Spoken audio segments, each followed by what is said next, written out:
You're the most powerful being possible. You can create anything. And you decide to make fragile sacks of meat, who survive only by killing other life, run by means of squishy brains that crash if they miss breakfast. And this is somehow God's masterpiece. And if that doesn't sound weird yet, let's dig deeper into this absurdity.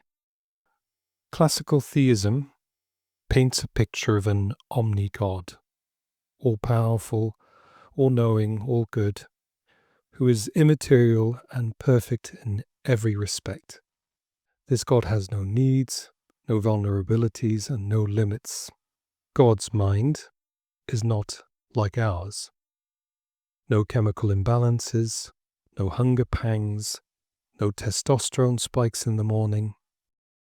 And yet, this being supposedly made us in his image, as they say, while wiring our minds directly into fragile, injury-prone meat hardware, where our moral choices can hinge on serotonin levels and whether we've had coffee. Let's consider what it means to have a mind that arises from a human body. Your moral decisions can change if you haven't eaten. A single head injury can alter your personality. Hormone cycles, testosterone, estrogen, cortisol affect aggression, empathy, anxiety. Genetic differences shape baseline temperament and intelligence. Environmental factors from early childhood stress to lead exposure can tilt your behavior in ways you never chose. Now step back. On classical theism, a perfect mind chose to make our minds work like this. Why? If we're made in the image of God, why is that image so dependent on serotonin levels and whether our parents fed as well as toddlers? That's not divine design. That's biochemical roulette. There's a clear tension here.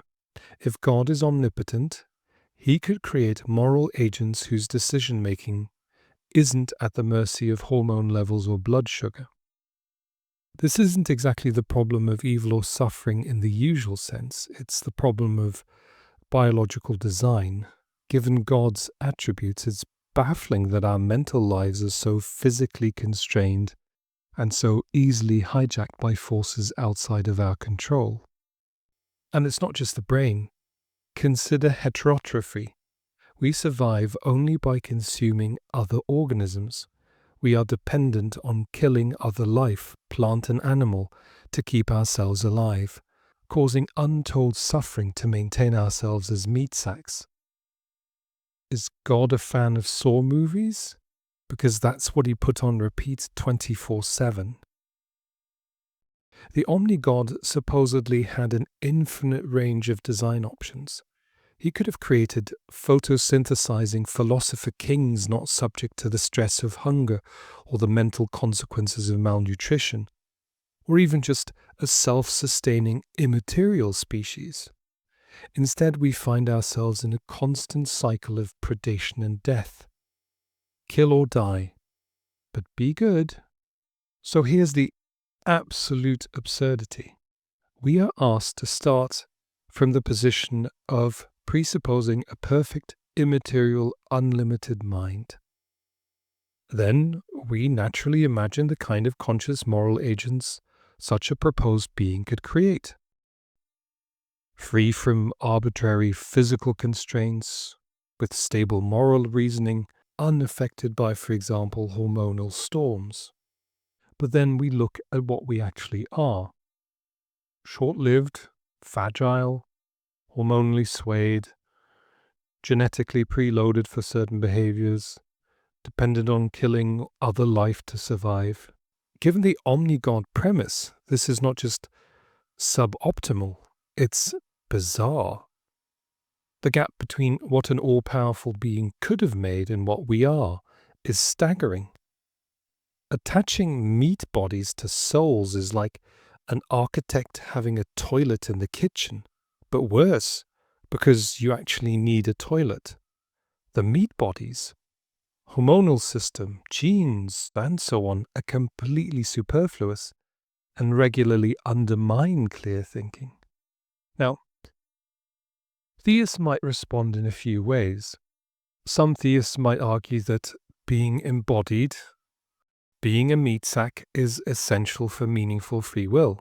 But traditional theology already includes free-willed immaterial beings, God, angels, even human souls after death, whose choices are not dependent on meat hardware. If the theist instead says, our free will resides in the soul, then the puzzle changes shape. Why attach that soul to a biological system whose fluctuating biochemistry, injuries, and developmental quirks can distort or override its choices? Another reply might be that meat life builds virtue through struggle. This fails for a clear reason. It's not universal. Many humans, for example, infants who die young, people born into comas, the ultra-privileged who never face any meaningful hardship, don't get the supposed virtue-building experience. And if it's not necessary for them, why is it necessary for anyone? And then a third reply would be, it's a mystery. Which is fine, but it's a fancy way of saying, I don't have an answer. You can stick that to any contradictory or incoherent belief to protect it from scrutiny. At that point, you've basically left the realm of explanation and entered the realm of unfalsifiable assertion. So if the responses either contradict other core doctrines, or fail on their own stated terms, or retreat into mystery, this may indicate that the hypothesis itself, not just our understanding of it, might be the problem. So, assuming the omni-God hypothesis, our actual biology is bizarre. It's a mismatch between the designer's supposed nature and the product's obvious laws. You could, of course, keep the omni-God and add layer upon layer of mystery to explain the oddities. Or you could also consider, what if the simplest explanation for meat sacks with hormonal quirks is that they were not designed by an omni-God in the first place?